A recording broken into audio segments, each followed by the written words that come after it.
Hello everyone, आप कैसे हैं? आशा करता हूँ आप स्वस्थ होंगे। हम लोग इस सेशन में मंथली करंट अफेयर पढ़ने जा रहे हैं जनवरी 2024 का। ठीक है, इसमें इम्पोर्टेंट करंट अफेयर्स को हमने डाला है। और भी करंट अफेयर्स के वीडियो आएंगे टॉपिक वाइज, तो वो भी आप देख सकते हैं बाद में भी। और ये मंथली करंट अफेयर है, तो सेशन को स्टार्ट करते हैं हम लोग। ओके, फर्स्ट क्वेश्चन है, which top seeded player did Sumit Nagal defeat in the Australian Open 2024? ठीक है, तो ऑस्ट्रेलियन ओपन 2024 में सुमित नागल को किसने हराया? Alexander Bublik of Kazakhstan. कहाँ के थे? अलेक्जेंडर बुल्बिक कजाकिस्तान के थे, ये याद रखना है। ठीक है, तो हम लोग इसमें से कुछ की पॉइंट्स भी हैं प्रत्येक क्वेश्चन में, तो वो हम लोग देखते जाएंगे, जो कि आपके एग्जाम के व्यू से बहुत ही इंपॉर्टेंट होगा। First grand slam tournament of the year कौन सा होता है? ऑस्ट्रेलियन ओपन होता है। ठीक है, और हार्ड कोर्ट, ग्रास कोर्ट और क्ले कोर्ट पर कौन कौन सा खेला जाता है? हार्ड कोर्ट पर खेला जाता है Australian open and US open, और ग्रास कोर्ट पर खेला जाता है विंबलडन, और क्ले कोर्ट पर खेला जाता है फ्रेंच ओपन। इन चारों को मेजर भी कहा जाता है। क्या कहा जाता है? मेजर। ओके, तो order are the four grand slam tennis tournament played in the year. इसी ऑर्डर में खेला जाता है, पहले ऑस्ट्रेलियन, फिर फ्रेंच, फिर विंबलडन, फिर यूएस ओपन खेला जाता है। ओके, नेक्स्ट है, which language will be the 9th classical language of India? कौन सा भाषा 9वीं शास्त्रीय भाषा के रूप में शामिल की गई? तो कौन सा है ये? फारसी। ठीक है, फारसी भाषा को क्लासिकल लैंग्वेज के रूप में शामिल किया गया। तो ये 8th शेड्यूल में ये क्लासिकल लैंग्वेज का प्रावधान है। किसमें? 8th शेड्यूल में, ये आपको ध्यान में रखना है। और जो एनईपी बना है, नेशनल एजुकेशन पॉलिसी, एनईपी 2020, तो इसमें से पर्शियन को एक क्लासिकल लैंग्वेज के रूप में कहा गया था, और पाली और प्राकृत को भी इसमें इंक्लूड किया गया है। ठीक है, अभी कितने टोटल? 6 क्लासिकल लैंग्वेज हैं। कितने? 6 क्लासिकल लैंग्वेज 8th शेड्यूल में। कौन कौन सा है वो भी हम लोग जान लेते हैं। तमिल को कब शामिल किया गया? तमिल को 2004 में, सबसे पहले तमिल को ही शामिल किया गया।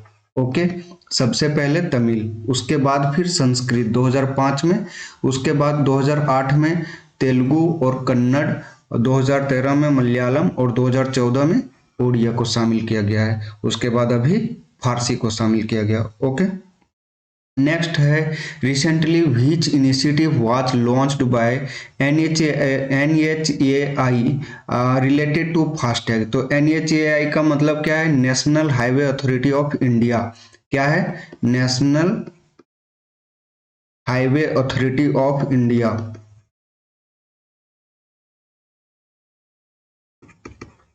Authority of India. ठीक है, तो ये NHAI एक्ट 1988 में आया था, और इसमें इसका जो इनिशिएटिव है वो क्या होगा? One vehicle one FASTag initiative. क्या है? One vehicle one FASTag initiative. इसका की पॉइंट्स में अगर हम लोग देखें तो ये क्या है? ये जो बेस्ड है, ये किस टेक्नोलॉजी पर बेस्ड है? तो RFID टेक्नोलॉजी। इसका फुल फॉर्म भी पूछा जा सकता है RFID का, तो याद रखना है। आर से क्या हो गया? रेडियो, एफ से फ्रीक्वेंसी, आई से identification. Okay, radio frequency identification technology पर ये बेस्ड है। ये कहाँ पर यूज होता है? ये टोल प्लाजा, जो रोड पर, जो हाईवेज पर, नेशनल हाईवेज पर जो टोल प्लाजा होता है, तो वहां पर ये यूज होता है। ठीक है, और ये अगर NHAI किसके अंतर्गत आता है? तो ये आता है under ministry of highway and transport, और उसके मिनिस्टर कौन है? तो नितिन गडकरी, श्री नितिन गडकरी उसके मिनिस्टर हैं। ओके, नेक्स्ट है, who won the best FIFA men's player award for the year 2023 के लिए फीफा मेंस प्लेयर अवार्ड का best FIFA men's player award किसने जीता? तो ये लियोनल मेसी ने, जो कि अर्जेंटीना से खेलते हैं, अर्जेंटीना के लिए। ठीक है। बेस्ट फीफा वुमेन्स प्लेयर के लिए कौन है? एटाना बोनमाटी बार्सिलोना क्लब के लिए खेलती हैं। और बेस्ट फीफा मेंस गोलकीपर में एंडरसन है। ओके, याद रखना है, ये तीनों ही नाम बहुत ही इंपॉर्टेंट है। नेक्स्ट क्वेश्चन है, who released the list of countries with the most powerful military capabilities in the world in January 2024? तो दुनिया के सबसे मजबूत देश मिलिट्री पावर में कौन से सबसे ज्यादा मजबूत हैं? तो इसका लिस्ट कौन तैयार करता है, कौन रिलीज करता है? तो ग्लोबल फायर पावर एक ऑर्गेनाइजेशन है, वही ये प्रत्येक साल रिलीज करता है। ठीक है। तो फर्स्ट रैंक में कौन है? यूएसए है, United state of America, USA. और इंडिया का रैंक देखेंगे तो ये फोर्थ है। सबसे लिस्ट पावरफुल में अगर देखा जाए तो भूटान है। भूटान सबसे लिस्ट पावर, सबसे कम पावरफुल इस रिपोर्ट के अनुसार कौन सा है? भूटान है। ओके। नेक्स्ट क्वेश्चन है, Karbi youth festival was celebrated in which state? Karbi youth festival किस स्टेट में मनाया गया? तो कहां पर? नॉर्थ ईस्ट का एक बहुत ही सुंदर स्टेट है असम, वहां पर ये मनाया गया। कार्बी क्या है? एक ट्राइब्स है। ठीक है, जो असम स्टेट से बिलोंग करते हैं। और ये किस ग्रुप से है? तिब्बतो बर्मन ग्रुप से। ठीक है। इस फेस्टिवल का कौन सा एडिशन था? ये 50th एडिशन था, 50वां एडिशन था। और सीएम कौन है असम के? तो हेमंत बिश्व शर्मा, वहां पर बीजेपी रूल कर रही है। ठीक है। गुलाब चंद कटारिया ये गवर्नर है, याद रखना है। Where was the Asian Buddhist conference for peace inaugurated? तो ये सम्मेलन कहां पर हुआ? एशियन बुद्धिस्ट कॉन्फ्रेंस ये हुआ नई दिल्ली में। ठीक है। और ये इस्टेब्लिश्ड कब हुआ था? ये 1970 में इस्टेब्लिश्ड हुआ था। और लॉर्ड, अगर लोग भगवान बुद्ध के बारे में जाने तो उनको ज्ञान की प्राप्ति कहाँ पर हुई थी? बोध गया में। बोध गया कहाँ पर? बिहार में। और अगर पहला भिक्षुक, अगर उनका पहला उपदेश जो होता है लॉर्ड बुद्धा का, तो वो कहाँ पर? सारनाथ, जो कि बनारस के, यूपी के बनारस में है। ठीक है। और पहला ओमेन जो संघ में इंटर की, बुद्धिस्ट संघ में इंटर, महाप्रजापति गौतमी थी। ठीक है। नेक्स्ट क्वेश्चन है, who won the title of Tata Steel chess tournament of 2024 organised? तो टाटा स्टील चेस टूर्नामेंट किसने जीता? तो रमेश बाबू प्रगनंदा ने ये जीता है। ठीक है। और ranks of R Praggnanandhaa in master group जो है उनका 3rd है। Okay. Who launches operation Sarvashakti? तो ऑपरेशन सर्वशक्ति किसने लॉन्च किया? इंडियन आर्मी ने ये लॉन्च किया है। ये लॉन्च कहाँ पर हुआ है? तो ये जम्मू एंड कश्मीर में लॉन्च हुआ है। और ये जो इनिशिएटिव है, ये ऑपरेशन है, ये क्यों लॉन्च किया गया? क्योंकि टेररिस्ट को पूरी तरह से एलिमिनेट करने के लिए, पूरी तरह से खत्म करने के लिए उन्होंने अटैक किया था। कहाँ पर? राजौरी और पूंछ डिस्ट्रिक्ट है, वहां पर रीजन है जम्मू कश्मीर में, वहां पर। तो उनको पूरी तरह से एलिमिनेट करने के लिए, खत्म करने के लिए ये ऑपरेशन सर्वशक्ति लॉन्च किया गया। ठीक है। नेक्स्ट है, by what names has the Indian army developed ये end to end secure mobile ecosystem?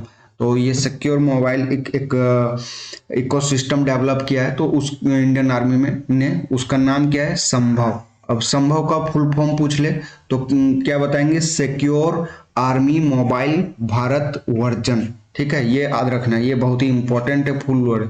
और ये किस टेक्नोलॉजी पर बेस्ड है? State of the art 5G technology पर। ओके। नेक्स्ट है, which state were given the leadership state award in the startups in the country at present? तो Gujarat, Karnataka and Kerala, ये तीनों को ही ये अवार्ड मिला है।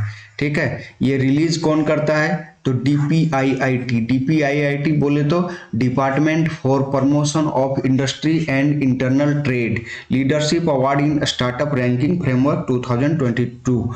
और उत्तराखंड इसमें, इस कैटेगरी में ये अवार्ड किसको मिला है? उत्तर प्रदेश को मिला है, उत्तराखंड को, मध्य प्रदेश, असम, आंध्र प्रदेश को। अभी अगर टोटल यूनिकॉर्न का बात करें तो टोटल यूनिकॉर्न कितना है? 112 है। ओके, नेक्स्ट है who has been announced to be conferred with the Assam Vaibhav award, the state's highest civilian honour by the Assam government. तो ये असम सरकार तीन, जिस तरह से भारत सरकार भारत रत्न, पद्म भूषण, पद्म विभूषण, पद्म श्री देती है, तो उसी के तर्ज पर, उसी के बेसिस पर असम सरकार ने असम गौरव, असम वैभव और असम सौरभ नामक पुरस्कार शुरू किए हैं, जो कि असम के जो भी असम और देश के जो भी फेमस अच्छे काम किए हुए लोग हैं उनको ये अवार्ड दिया जाता है। ठीक है, तो इस बार का असम वैभव अवार्ड किसको मिला? जस्टिस रंजन गोगोई, जो कि फॉर्मर सीजेआई रह चुके हैं, चीफ जस्टिस ऑफ इंडिया रह चुके हैं। ठीक है, राम मंदिर के फैसले में इन्होंने महत्वपूर्ण भूमिका निभाई है। ठीक है, की पॉइंट्स में अगर हम लोग देखें तो 3 सिविलियन अवार्ड अभी हमने बताया आपको असम गवर्नमेंट का, उसमें असम वैभव, असम सौरभ और असम गौरव। असम सौरभ किसको मिला है? हिमा दास। हिमा दास के बारे में आप जानते हैं, ये एथलीट है। और असम गौरव 17 पर्सनालिटीज को मिला है। ठीक है, तो असम गौरव इंपॉर्टेंट नहीं है, असम सौरभ इंपॉर्टेंट है और Assam Vaibhav. Okay, next question है, according to the union ministry of fishery, animal and husbandry and dairying, what is the percentage of Indian position in the world in milk production of all types of cattle. तो यहाँ पर बोला जा रहा है कि सभी तरह के जानवरों से जो दूध मिलता है उसमें से दूध के उत्पादन में भारत का कौन सा पोजीशन है। ठीक है, तो भारत का कौन सा पोजीशन है? फर्स्ट पोजीशन है। और यहाँ अगर हम लोग बात करें इंडिया का कंट्रीब्यूशन, तो 24% जो है वर्ल्ड के टोटल मिल्क प्रोडक्शन में कितना हिस्सा है कंट्रीब्यूट करता है भारत? 24%। ओके, 24% कंट्रीब्यूट करता है इंडिया। और milk production has increased by about 57% in a decade. एक दशक में कितना प्रतिशत से बढ़ गया दूध का उत्पादन? 57% से। ओके, और dairy sector contributes 5% to country's economy. 5% का योगदान देता है हमारे देश के अर्थव्यवस्था में ये। और milk production in India is increasing at the rate of more than 5.9% every year. Per capita availability in milk has increase to 459 gram से ये पर दिन, प्रत्येक दिन से बढ़ गया है 2022-23 में। नेक्स्ट है, which PSU become the country's most valuable public sector undertaking on the basis of market valuation of January 2024। तो मार्केट वैल्यूएशन के आधार पर जो कौन सा पब्लिक सेक्टर कंपनी है जो सबसे ज्यादा वैल्यूएबल है, तो वो कौन सा? LIC, life insurance corporation of India, LIC। Okay, और की पॉइंट्स इसमें से देखें तो स्टेट बैंक ऑफ इंडिया जो है वो है, उसको रिप्लेस कर दिया कौन? LIC ने इस मामले में। ओके, और चेयरमैन ऑफ LIC अगर बात करें तो DK मेहरोत्रा हैं अभी। और LIC का इस्टेब्लिश कब हुआ था? 1 सितंबर 1956 को। हेडक्वार्टर कहाँ पर है? मुंबई में है। नेक्स्ट क्वेश्चन है, who released its report named Global 5000। ठीक है, 500 ग्लोबल 500 2024 के नाम से किसने अपना रिपोर्ट रिलीज किया? तो ब्रांड फाइनेंस ने ये रिपोर्ट रिलीज किया। ठीक है, ब्रांड फाइनेंस ने। और इसमें से अगर वो सबसे स्ट्रॉन्गेस्ट ब्रांड का नाम का बात करें तो WeChat, और इंडिया का स्ट्रॉन्गेस्ट ब्रांड कौन है? जियो। ओके, भारत के 3 ब्रांड जो हैं इस 25 स्ट्रॉन्गेस्ट ब्रांड में जगह बनाया है। कौन कौन सा? जियो, LIC और SBI, 3। नेक्स्ट है, how many commemorative postage stamps dedicated to Shri Ram Janmabhoomi temple were released in January 2024। तो श्री राम जन्मभूमि टेम्पल के लिए कितने डाक जो पोस्टेज होते हैं, स्टाम्प होते हैं, उसको रिलीज किया गया? तो कितना? 6 को रिलीज किया गया। ठीक है, प्रधानमंत्री वगैरह उन्होंने सबने मिलकर के इसको रिलीज किया था। और की पॉइंट्स इसमें बात करें तो जो फर्स्ट पोस्ट ऑफिस जो है इंडिया में वो कहाँ पर हुआ था एस्टेब्लिश्ड? कोलकाता में। कब? 1774 में। किसके द्वारा? वारन हेस्टिंग के द्वारा। ठीक है। और putting postage stamps on letter was started, जो हम लोग लेटर पर स्टाम्प लगाते हैं वो कब से स्टार्ट हुआ फर्स्ट टाइम? 1852 में। और postal department was established in India October 1 1854। Okay, याद रखना 3-4 पॉइंट। मैं इसमें से स्टैटिक भी कुछ कुछ चीजें जोड़ देता हूँ। ठीक है। तो नेक्स्ट क्वेश्चन है where was Wings India 2024 held? ये कहाँ पर शुरू हुआ? तो ये बेगमपेट एयरपोर्ट कहाँ पर है? हैदराबाद में है। ठीक है, हैदराबाद में, वहाँ पर ये विंग्स इंडिया 2024 हुआ। और ये कौन करवाता है ये ऑर्गेनाइज्ड? तो ये करवाता है एयरपोर्ट अथॉरिटी ऑफ इंडिया। किसके साथ कोलैबोरेट करता है? मिनिस्ट्री ऑफ सिविल एविएशन और फिक्की। तो यूनियन सिविल एविएशन मिनिस्टर कौन है अभी? ज्योतिरादित्य सिंधिया। ठीक है, इन्होंने ही इनॉग्रेट किया था इसको, विंग्स इंडिया 2024 को इनॉग्रेट इन्होंने ही किया है। और थीम्स ऑफ विंग्स इंडिया 2024 क्या है? Connecting India to the world in Amrit Kaal. Amrit काल में अमृत काल में भारत को पूरे विश्व से जोड़ना, मतलब connecting India to the world in Amrit Kaal. तो ये थीम याद रखेंगे। और सिविल एविएशन मिनिस्टर याद रखना है आपको, कौन ऑर्गेनाइज करता है, कहां पर ऑर्गेनाइज, सबसे इंपॉर्टेंट ये है कि कहां पर ऑर्गेनाइज हुआ था। नेक्स्ट है where did the 19th summit of NAM take place? तो नेम का क्या है? Non align movement. नेम का फुल फॉर्म क्या होता है? Non align movement. Okay, non align movement full form है। और ये कब से स्थापित हुआ है या फिर इसका फर्स्ट समिट कब हुआ? तो 1961 में हुआ था। और जो इस बार का हुआ वो युगांडा के कंपाला में। युगांडा का कैपिटल कहाँ पर है? कंपाला। ठीक है, ये कैपिटल है, युगांडा का कैपिटल है कंपाला। ओके, तो कंपाला में हुआ। और नेम फर्स्ट समिट हेल्ड कहां पर हुआ? अगर बात करें तो 1961 में हुआ। और ये हुआ था उस समय बेलग्रेड कहां पर? यूगोस्लाविया।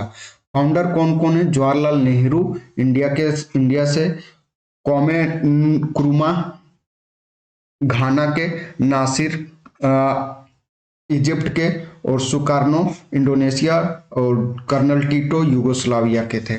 टोटल मेंबर 120 कंट्रीज हैं। ओके, नेक्स्ट है इन January 2024 the government approved equity investment for 2 thermal power plants. What will be it's total capacity? बोला जा रहा है कि गवर्नमेंट ने अप्रूव किया इक्विटी इन्वेस्टमेंट किसके लिए? 2 थर्मल पावर प्लांट के लिए। तो उसका कैपेसिटी कितना है? तो कैपेसिटी कितना है थर्मल पावर प्लांट का? 2260 मेगावाट। ठीक है, और ये किसके कौन कर रहा है? तो कोल इंडिया के जो सब्सिडरीज कंपनी उनके द्वारा ये किया जा रहा है। ठीक है, और new thermal power plants of 80,000 megawatt, मतलब 80 gigawatt capacity will be set up by year 2030 तक ये लक्ष्य रखा गया है। नेक्स्ट है where is the Boeing campus inaugurated? Boeing एक विमान कंपनी है, तो उनका कैंपस कहाँ पर ये किया जा रहा है? तो उसका उद्घाटन कहाँ पर किया गया? बेंगलुरु में। बेंगलुरु कहाँ पर है? कर्नाटक में। कर्नाटका का कैपिटल है। ओके, और इसमें से हम लोग देखेंगे तो Boeing India engineering and technology centre वहां पर बनाया जा रहा है, BIETC। और अगर बोइंग का बात करें कि बोइंग किस देश से की कंपनी, तो बोइंग जो है वो USA की कंपनी है, यूनाइटेड स्टेट अमेरिका की कंपनी है। ठीक है, अपाचे AH कौन सा हेलीकॉप्टर? अपाचे AH-64A हेलीकॉप्टर वहां पर मैन्युफैक्चर्ड होगा। ठीक है, which Indian company had tie up with Boeing? तो टाटा ने इसके साथ टाई अप किया हुआ है। और बोइंग सुकन्या प्रोग्राम वहां पर इनॉग्रेट हुआ था उस कैंपस में। नेक्स्ट है who is appointed as the new DG ऑफ सशस्त्र सीमा बल? सशस्त्र सीमा बल के नए डीजी कौन है? तो सशस्त्र सीमा बल के नए डीजी कौन है? सशस्त्र सीमा बल के नए डीजी दलजीत सिंह चौधरी हैं। दलजीत सिंह चौधरी हैं, ठीक है। और सशस्त्र सीमा बल के ये कहां पर पोस्ट है? ये पोस्ट है Indo Nepal and Indo Tibetan border पर है। Okay. Sashastra Seema Bal comes under ministry of homes affair. Ministry of home affair full form क्या होता है? एसएसबी का फुल फॉर्म होता है एसएसबी का सशस्त्र सीमा बल, ठीक है। अगर इसका मोटो का बात करें तो मोटो क्या है? इसका लक्ष्य क्या है? Service security brotherhood. Service security brotherhood. उसके बाद फिर है यहाँ पर इंडो चाइना बॉर्डर पर कौन रहता है? इंडो चाइना बॉर्डर पर आईटीबीपी के जवान रहते हैं। इंडो तिब्बतियन बॉर्डर पुलिस रहता है। ओके। नेक्स्ट है सशस्त्र सीमा बल इस्टेब्लिश्ड। अगर सशस्त्र सीमा बल के बारे में बात किया जाए कि ये कब स्थापना हुआ था इसका, तो 1963 में इसका स्थापना हुआ था, ठीक है। उसके बाद नेक्स्ट क्वेश्चन हम लोग आते हैं। नेक्स्ट क्वेश्चन है in which city was the 6th Khelo India youth games 2024 inaugurated. ये कहां पर हुआ? तो ये चेन्नई में हुआ, ठीक है। कहां पर? चेन्नई में। अगर मैस्कट का बात करें खेलो इंडिया का तो क्या था? यहां पर हमने लिखा नहीं है mascot of Khelo India youth game, यहां पर लिख देता मैस्कट।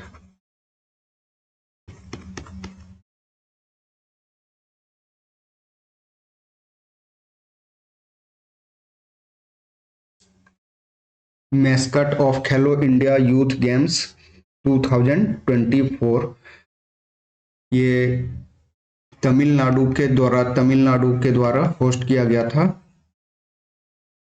ठीक है।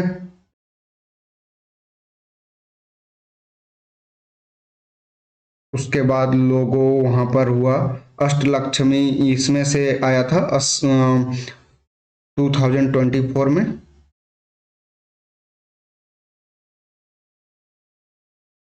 नेक्स्ट है एडिशन, ये कौन सा था? एडिशन था 6th। इसका एडिशन था 6th और सिलंबम जो इस खेलो इंडिया यूथ गेम्स में इंक्लूड किया गया था। और सिटीज जो इसका था वो 4 शहरों में खेला गया था। कौन कौन से शहर थे आपको याद रखना है? चेन्नई, त्रिची, मदुरई और कोयम्बटूर। ओके। चेन्नई में खेला गया, सिलंबम को शामिल किया गया, 6ठा एडिशन था, 4 शहरों में खेला गया। ओके। उसके बाद वीरा और इसका मैस्कट जो था, यहां पर मैस्कट में लिख देता हूं वीरा, ठीक है, एंड मंगई। वीरा मंगई, ये याद रखना है मैस्कट के बारे में। नेक्स्ट क्वेश्चन है who is the organizing the exercise Steadfast Defender 2024 which is going to start in January 2024। Steadfast Defender 2024 जो एक्सरसाइज है, मिलिट्री एक्सरसाइज, ये किसके द्वारा आयोजित किया गया? तो ये नाटो के द्वारा आयोजित किया गया, ठीक है। नाटो का अगर बात करें तो इसमें से कितने कंट्री ने पार्टिसिपेट किया? तो नाटो में 31 कंट्रीज ने पार्टिसिपेट किया था। और इसमें से अगर हम लोग बात करें कि टोटल कितने आर्मी ने पार्टिसिपेट किया, 19,000 आर्मी ने पार्टिसिपेट किया था, ठीक है। स्टीडफास्ट डिफेंडर 2024। और करंट, अगर इसका करंट जनरल सेक्रेटरी जनरल कौन है नाटो के? James Stoltenberg. ओके, याद रखना है। नाटो का फुल फॉर्म क्या होता है? North Atlantic Treaty Organisation. और इसका हेडक्वार्टर कहां पर? ब्रुसेल्स, बेल्जियम में। नेक्स्ट क्वेश्चन है where is the WEF summit 2024 held. WEF summit कहां पर हुआ? ठीक है, वर्ल्ड इकोनॉमिक फंड, ये कहां पर हुआ?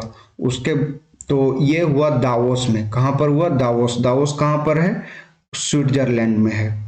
ओके, वर्ल्ड इकोनॉमिक फोरम, इसका फुल फॉर्म क्या होता है? WEF का अगर बात करें तो वर्ल्ड इकोनॉमिक फोरम। ओके, तो ये दावोस में हुआ था, स्विट्जरलैंड में। और global good gender equity and equality alliance launched India at WEF। India ने यहाँ पर एक अलायंस लॉन्च किया और इस अलायंस का नाम है the global goods gender equity and equality alliance. तो ये बहुत ही इंपॉर्टेंट है आपके एग्जाम्स के दृष्टिकोण से, तो इसको आपको आदि रखना है, ठीक है। और ग्लोबल जेंडर गैप रिपोर्ट भी यही जारी करता है। कौन? WEF ही ये रिपोर्ट जारी करता है। ओके, नेक्स्ट है Where was the world's largest statue of Bhimrao Ambedkar unveiled in January 2024? तो ये कहाँ पर किया गया था? ये विजयवाड़ा में, आंध्र प्रदेश में किया गया। नेम ऑफ स्टेचू क्या है? Statue of social justice, famous.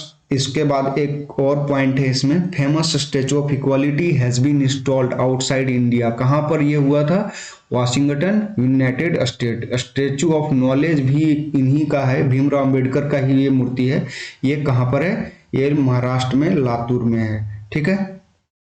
Next है which country was elected as the vice chairman of the United Nation food and agriculture organization committee on the fisheries management in January 2024। तो ये बोला जा रहा है कि fisheries national United Nation food and agriculture organization committee में fishery management के लिए वाइस चेयरमैन का इलेक्शन किसने जीता? कौन इलेक्ट हुआ? तो ये इंडिया ने किया है, ठीक है। अभी वाइस चेयरमैन का पोस्ट किसके पास है? इंडिया के पास है। और अगर FAO का बात करें, फूड एंड एग्रीकल्चर ऑर्गेनाइजेशन का, तो इसका जो डायरेक्टर जनरल है वो अभी कौन है? क्यू डोंगयू। और हेडक्वार्टर कहाँ पर है? रोम में। हेडक्वार्टर कहाँ पर है? रोम में। रोम कहाँ पर है? इटली में। और वर्ल्ड फूड डे जो मनाया जाता है वो 16 अक्टूबर। और अगर टोटल मेंबर का बात करें इसमें से FAO में, तो कितने हैं टोटल मेंबर FAO में? 194। कितने मेंबर हैं? 194 मेंबर है। ओके, नेक्स्ट है who will be the chief guest of Republic day 2024। तो चीफ गेस्ट कौन है रिपब्लिक डे 2024 में? 26 जनवरी को जो मनाया जाता है, 26 जनवरी को, तो वो है फ्रेंच प्रेसिडेंट इमैनुअल मैक्रोन आए थे इंडिया, ठीक है, चीफ गेस्ट के रूप में। और चीफ गेस्ट में के रूप में आए थे वहाँ की फ्रांस की एक टुकड़ी ने भी यहाँ पर, आर्मी की एक टुकड़ी ने भी यहाँ पर पार्टिसिपेट किया था परेड में। ओके, और इस बार का थीम था विकसित भारत एंड भारत लोकतंत्र की मातृका, ठीक है। नेक्स्ट है which Indian company has recently manufactured ये vaccine against hepatitis A. Hepatitis A के लिए कौन सी इंडियन कंपनी ने वैक्सीन लॉन्च किया है, ठीक है, वैक्सीन बनाया है? तो कौन सी कंपनी ने? Indian Immunologicals Limited, IIL। और ये वैक्सीन का नाम क्या है? हैबीश्योर इस वैक्सीन का नाम है। ये वैक्सीन किसके लिए है? हेपेटाइटिस ए के लिए। Managing director of Indian immunological limited का कौन है? तो आनंद कुमार है, ठीक है। हेपेटाइटिस ए से कौन सा अंग प्रभावित होता है? हमारा लीवर का प्रभावित होता है। नेक्स्ट है व्हेन इज द पराक्रम दिवस सेलिब्रेटेड। पराक्रम दिवस कब मनाया जाता है? तो पराक्रम दिवस 23 जनवरी को मनाया जाता है। 23 जनवरी को किस लिए मनाया जाता है? नेताजी सुभाष चंद्र बोस के जन्म जयंती को सेलिब्रेट करने के लिए। ओके, और name of the women's regiment अगर INA में बात करें तो रानी झांसी की रानी रेजिमेंट था। और INA कब बना था? 1942 में, अक्टूबर 1942 में। फाउंडर मोहन सिंह थे, कैप्टन मोहन सिंह। और दूसरा नाम आज़ाद हिंद फौज भी था इसका। ओके। नेक्स्ट है which country successfully soft landed its rover on the moon in January 2024। चंद्रमा के सतह पर जनवरी 2024 में कौन सा देश सॉफ्ट लैंड करने में, अपना रोवर को सॉफ्ट लैंड कराने में सफल हुआ? तो वो कौन सा देश है? जापान। ठीक है। और रोवर का नाम क्या है? Moon sniper. लैंडर का नाम क्या है? Smart lander for investigation moons lander, मतलब स्लिम। और Japan has become fifth country, ये पांचवा देश बन गया पूरा दुनिया में जिसने सक्सेसफुली सॉफ्ट लैंडिंग किया है मून पर। ओके। नेक्स्ट क्वेश्चन है where is the Mamani festival celebrated? Mamani festival याद रखना है, नाम बहुत ही इंपॉर्टेंट है। ममानी फेस्टिवल जो है ये लद्दाख में मनाया गया, और ये जो फेस्टिवल है इसमें से वहाँ के एथनिक फूड फेस्टिवल के रूप में इसको जाना जाता है। किस रूप में जाना जाता है? एथनिक फूड फेस्टिवल के रूप में जाना जाता है। उसके बाद यहाँ का कैपिटल कहाँ है? लेह है। वहाँ के एलजी कौन है? लेफ्टिनेंट गवर्नर कौन है? तो ब्रिगेडियर बीडी मिश्रा है। Tibetan new year festival Ladakh में कौन होता है? लोसर होता है। यहाँ पर एक और फेस्टिवल होता है सिंधु दर्शन फेस्टिवल। वो किस लिए होता है लद्दाख में? सिंधु रिवर के किनारे होता है ये फेस्टिवल, उसको श्रद्धांजलि देने के लिए। ओके। नेक्स्ट है which Indian actress was recently honoured at the Joy awards 2024? तो जॉय अवार्ड कौन देता है? जॉय अवार्ड सऊदी अरेबिया देता है। ठीक है, इंटरटेनमेंट के लिए। और ये आलिया भट्ट को मिला है। कौन, किसको मिला है? आलिया भट्ट को। किस फील्ड में? Honorary entertainment makers award. और आलिया भट्ट जो है वो फर्स्ट इंडियन एक्ट्रेस हैं जिनको ये अवार्ड मिला है। इसके पहले 3 लोगों को और मिला है। कौन कौन है वो? अमिताभ बच्चन, शाहरुख खान और सलमान खान। ठीक है। नेक्स्ट क्वेश्चन पर आते हैं। तो how many childrens have been selected for Bal Puraskar? तो बाल पुरस्कार के लिए कितने बच्चों को चयन किया गया? तो टोटल कितने बच्चे थे? 19 बच्चे थे। और ये कौन देता है? ये प्रेसिडेंट ऑफ इंडिया देते हैं। और एज ग्रुप का बात करें तो इस पुरस्कार के लिए तो 5 से 18 साल के बच्चों को ही इसमें से सेलेक्ट किया जाता है। और कौन कौन से क्षेत्र में ये अवार्ड दिया जाता है? इनोवेशन में, स्कॉलेस्टिक में, स्पोर्ट्स में, arts and culture, social service और ब्रेवरी में। ठीक है। सिलेक्शन कमिटी का जो हेड होता है वो कौन होता है? Minister of women and child development. ठीक है। तो minister of womens and child union minister of womens and child development कौन है अभी? तो ये स्मृति जुबिन ईरानी। कौन है अभी? स्मृति, SMT, Smriti Zubin Irani. Okay.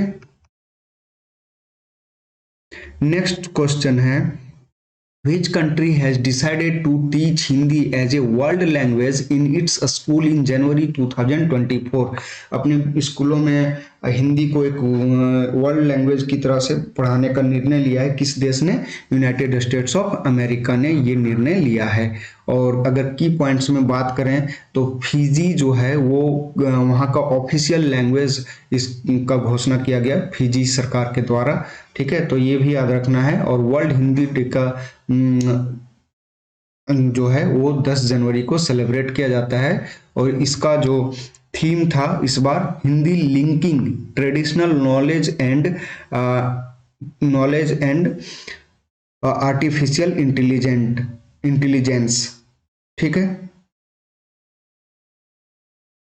Next है, तो ये थीम भी याद रखना है, कब है? 10 जनवरी को मनाया जाता है। नेक्स्ट क्वेश्चन है where was India open badminton 2024 organised? Indian open badminton 2024 कहाँ पर ये ऑर्गेनाइज हुआ? तो ये नई दिल्ली में ऑर्गेनाइज हुआ। ठीक है। मेन सिंगल टाइटल का बात करें तो ये कौन जीता? CU की, पीपल्स रिपब्लिक ऑफ चाइना की है CU की। वोमेन सिंगल में ताइजू यिंग, चाइनीज ताइपे, मतलब कि ताइवान का। ठीक है, ताइवान को ही चाइनीज ताइपे कहते हैं। On the women's double title Dechapol Puavaranukroh सासेप्री तेरा टेंचाई थाईलैंड की है। ठीक है, तो आपको ये दो कम से कम याद रखने, मेंस और वुमेन्स। ठीक, मिक्स डबल टाइटल माऊ मात्सो मोतो वाकना नागारा जापान की। कम से कम ये दो याद रखना है, ये दो याद रखने में नाम थोड़ा सा टेढ़ा मेढ़ा है ना। नेक्स्ट है एट विच प्लेस एक्सरसाइज खंजर वाज ऑर्गेनाइज्ड। तो खंजर एक्सरसाइज कहाँ पर ऑर्गेनाइज किया गया? तो खंजर एक्सरसाइज बकलो में ऑर्गेनाइज किया गया। बकलो कहाँ पर है? हिमाचल प्रदेश में है। और ये खंजर का कौन सा एडिशन था? तो खंजर का ये 11वां एडिशन था। और इसमें से जो कंट्री पार्टिसिपेट कर रहे हैं वो कौन कौन से देश हैं? इंडिया और किर्गिस्तान का ये एनुअल एक्सरसाइज होता है, बायलैटरल एक्सरसाइज है। ठीक है, ये कब स्टार्ट हुआ? ये 2011 में स्टार्ट हुआ, 2015-16 से ये 16 से ये एनुअली रेगुलर हो गया। ठीक है, अगर किर्गिस्तान का कैपिटल का बात करें तो बिश्केक है। नेक्स्ट क्वेश्चन में आते हैं हम लोग। नेक्स्ट क्वेश्चन है how many scientist of Indian origin were given the first batch of Vaibhav fellowship in January 2024। Indian origin के कितने वैज्ञानिकों को वैभव फेलोशिप दिया गया? तो ये टोटल 22 साइंटिस्ट को ये दिया गया। ठीक है, फर्स्ट बैच में। और वैभव फेलोशिप स्कीम जो है स्टार्ट किया गया था 28 फरवरी 2023 को, नेशनल साइंस डे के अवसर पर। और यूनियन इसको स्टार्ट किया था union minister of science and technology doctor Jitendra Singh ने। ठीक है, नेशनल साइंस डे कब मनाया जाता है? 28 फरवरी को। नेक्स्ट है who is selected as Subhash Chandra Bose आपदा प्रबंधन पुरस्कार इन इंस्टीट्यूशनल कैटेगरी। तो ये दिया गया parachute field hospital of UP को सुभाष चंद्र बोस आपदा प्रबंधन पुरस्कार संस्था के कैटेगरी में किसको दिया गया? Parachute field officer hospital of UP को ये अवार्ड मिला। अगर ये बात करें कि स्टार्ट कब हुआ था ये अवार्ड, 2019 में स्टार्ट हुआ था। और 2023 में इसके किसको मिला था? Odisha state disaster management authority और लुंग लेई फायर स्टेशन मिजोरम को ये मिला था। ओके, नेक्स्ट है by whom was the book brave Lachit Borphukan on Assam released in January 2024। तो ये जो बुक है वो किसने, बुक का नाम याद रखना है आपको, ये थोड़ा ढक गया है इससे, तो बुक का नाम याद रखना है। और बुक का किसने रिलीज किया? तो ये रिलीज किया इसको union home and corporation minister Amit Shah, उन्होंने इसको रिलीज किया। ये इनके ऑथर कौन है इस बुक के? तो इस बुक के ऑथर है अरूप कुमार दत्ता, अरूप कुमार दत्ता। ठीक है, और ये लचित बोरफुकन जो है ये असम में बहुत ही फेमस है अपने मिलिट्री स्किल्स के लिए, मतलब जो युद्ध कौशल होता है उससे। और ये कौन सा युद्ध में उन्होंने अपना युद्ध कौशल दिखाया था? तो battle of Saraighat, battle of Saraighat. बहुत ही अच्छी इस पर एक बुक है, वो भी आप पढ़ सकते हैं। और on behalf of which state did Lachit Borphukan participate in the battle of Saraighat? तो अहोम साम्राज्य की ओर से उन्होंने ये युद्ध लड़ा था। ठीक है, फाउंडर ऑफ द अहोम साम्राज्य, तो अहोम एम्पायर का 13th सेंचुरी में कौन था? चाओ लुंग सुकाफा। नेक्स्ट है who has been selected as the Bharat Ratna award in 2023। तो 2023 में किस के लिए किसको मिला है ये? तो कर्पूरी ठाकुर को मिला है। ठीक है, और कर्पूरी ठाकुर फॉर्मर सीएम रह चुके हैं बिहार के, और इनको जननायक कहा जाता था। ये 11वें मुख्यमंत्री थे बिहार के। ठीक है, 1971 से 1 और 1977 टू 79। अगर अर्ली लाइफ पॉलिटिकल फाउंडेशन का बात करें तो फ्रीडम फाइटर और स्टॉन्च सोशलिस्ट लीडर रहे हैं। ठीक है, ये जयप्रकाश नारायण और डॉक्टर राम मनोहर लोहिया, रामानंद मिश्रा, ये सब के गाइडेंस में इन्होंने काम किया है। इस साल जो है अभी तक 5 लोगों को भारत रत्न मिल चुका है। कर्पूरी ठाकुर, लाल Krishna Advani, LK Advani, MS Swaminathan,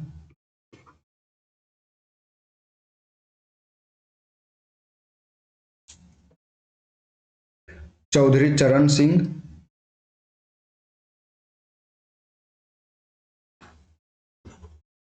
Chaudhary Charan Singh,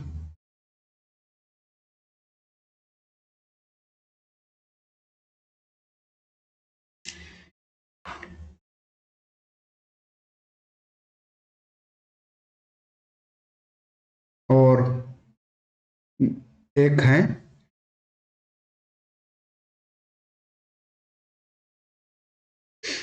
P V Narasimha Rao, P V Narasimha Rao. ठीक है, ये 5 लोग हैं, तो नाम आपको याद रखना है 5 लोगों के। Karpoori Thakur, L K Advani, M S Swaminathan, Chaudhary Charan Singh, P V Narasimha Rao. P V Narasimha Rao former prime minister रह चुके हैं इंडिया के। Lal Krishna Advani deputy prime minister रह चुके हैं। और कर्पूरी ठाकुर बिहार के सीएम, एम एस स्वामीनाथन कृषि वैज्ञानिक रह चुके हैं, और चौधरी चरण सिंह भी प्राइम मिनिस्टर रह चुके हैं और किसानों के बहुत बड़े हितैषी के रूप में जाने जाते हैं। नेक्स्ट है who was awarded the Polly Umrigar award for best international male cricketer 2022-23 by BCCI. तो ये अवार्ड जो पॉली उमरीगर अवार्ड जो है वो किसको मिला इस बार के लिए, 2022-23 के लिए शुभमन गिल को। अब बीसीसी अवार्ड 2024 में जो मिला है वो किन किन को किस स्टेट में मिला है वो हम लोग देख लेते हैं। बेस्ट इंटरनेशनल क्रिकेटर में ओमेन में दीप्ति शर्मा, इंटरनेशनल डेब्यू में अगर बात करें तो यशस्वी जायसवाल, और बेस्ट इंटरनेशनल डेब्यू ओमेन में अमनजोत कौर। ठीक है, दिलीप सरदेसाई अवार्ड 2 चीजों में मिलता है, सबसे ज्यादा रन टेस्ट क्रिकेट में और सबसे ज्यादा विकेट टेस्ट क्रिकेट में। तो रन के लिए यशस्वी जायसवाल और विकेट के लिए रविचंद्रन अश्विन, आर अश्विन को मिला है। और कर्नल सी के Naidu life time achievement award जो है वो रवि शास्त्री को और फारूक इंजीनियर को मिला है। ठीक है, फारूक इंजीनियर को ये अवार्ड मिला है।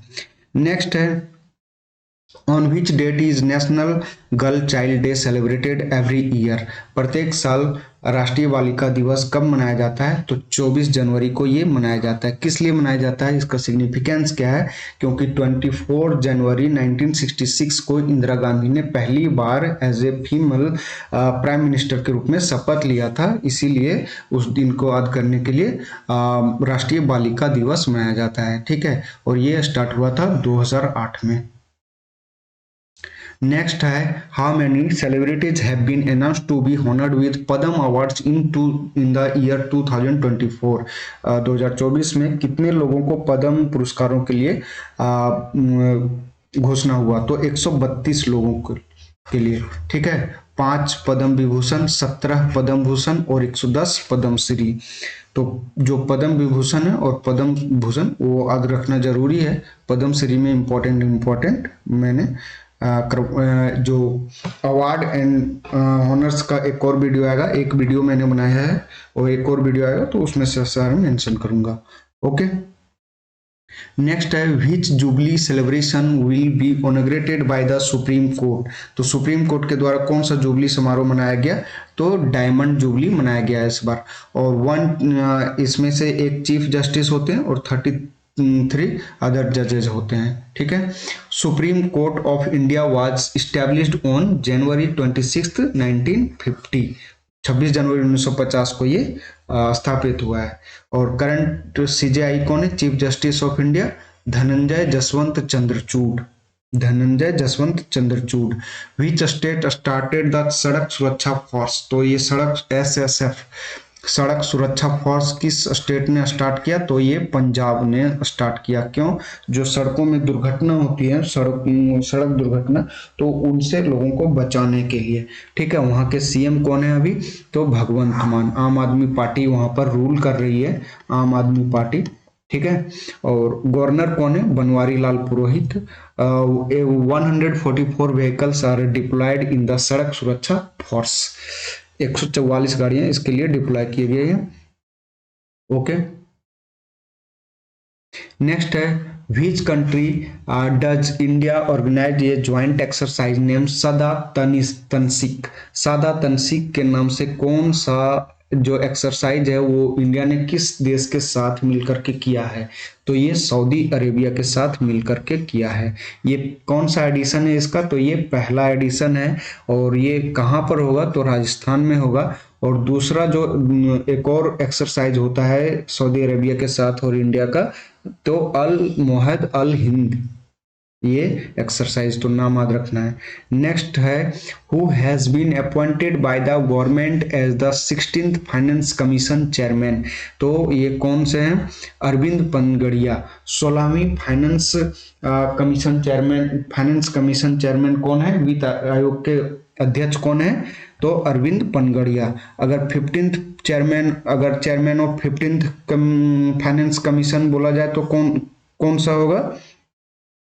15th में एन.के. सिंह, है ना, श्री एन.के. सिंह। तो ये भी याद रखना है, ये 15th फाइनेंस कमीशन के। उसके बाद इसमें से 16th फाइनेंस कमीशन सेक्रेटरी में सेक्रेटरी कौन है? ऋत्विक रंजन पांडे। कौन? ऋत्विक रंजन पांडे। ये किस आर्टिकल के अंदर, कॉन्स्टिट्यूशन के संविधान के किस आर्टिकल के अंदर आता है? ये 280 के अंतर्गत इसको प्रेसिडेंट ऑफ इंडिया इसको कॉन्स्टिट्यूएट कर सकते हैं। और इसमें से टोटल मेंबर जो रहेगा 4 रहेगा और एक एंड 1 चेयरमैन। ओके,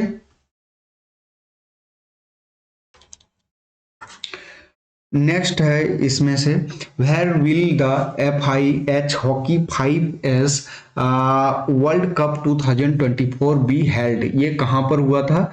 तो ये हुआ था मस्कट में। और मस्कट किसका राजधानी है? ओमान का राजधानी है। ठीक है, वहां पर ये खेला गया था। ये फर्स्ट एडिशन था। इसमें से 16 टीमें भाग लेती हैं और इसमें प्रत्येक ग्रुप में, प्रत्येक टीम में 5 ही खिलाड़ी होते हैं। Okay, captain of Indian team जो है वो रजनी इटा मारपू कैप्टन थी। और 5 as play each team the 5 competition, 5 ही प्लेयर इसमें से खेलते हैं। ठीक है, नेक्स्ट है who won the womens under 19 title in the Scottish squash junior open 2023? तो इसके विनर जो हैं अनाहत सिंह हैं। ठीक है, और अगर यहाँ पर कुछ और भी क्वेश्चन इससे रिलेटेड, अनाहत सिंह और ये स्क्वैश से रिलेटेड है, तो यहाँ पर हम लोग दे दें in which category did Anahat Singh win the gold medal in 2023 British junior open squash? यहाँ पर स्कॉटिश का बात किए थे, यहाँ पर हम लोग ब्रिटिश जूनियर ओपन स्क्वैश का बात कर रहे हैं। तो इसमें से अंडर 15 गर्ल्स कैटेगरी में इन्होंने वहां पर गोल्ड मेडल जीता था। कौन सा मेडल जीता था? Gold medal. Where was the national squash championship 2023 held? तो ये नेशनल स्क्वैश चैंपियनशिप जो हुआ था वो चेन्नई में, तमिलनाडु में हुआ था। Who won the men single title in national squash championship 2023? तो मेन सिंगल का टाइटल किसने जीता यहाँ पर? तो वेलावन सेंथिल कुमार ने, जो कि तमिलनाडु से ही आते हैं। Who on the women single national squash championship 2000? तो ये भी अनाहत सिंह ने, जो कि दिल्ली से आती हैं। ओके, नेक्स्ट है which cricketer has announced his retirement from ODI cricket after the test in January 2024? तो ये डेविड वार्नर ऑस्ट्रेलिया से हैं। इन्होंने क्रिकेट से संन्यास ले लिया, ODI से, वनडे क्रिकेट से। ठीक है, नेक्स्ट है which institute has successfully tested a polymer electrolyte membrane fuel cell based power system FCPS इसका शॉर्ट फॉर्म में? तो ये किया गया था इसरो के द्वारा। और इसरो कब स्थापित हुआ था? 15 अगस्त 1969 को इसका स्थापना हुआ था। अब यहाँ पर देख लेते हैं ये जो FCPS जो लॉन्च हुआ वो किस व्हीकल के हेल्प से? तो polar satellite launch vehicle PSLV C58 से।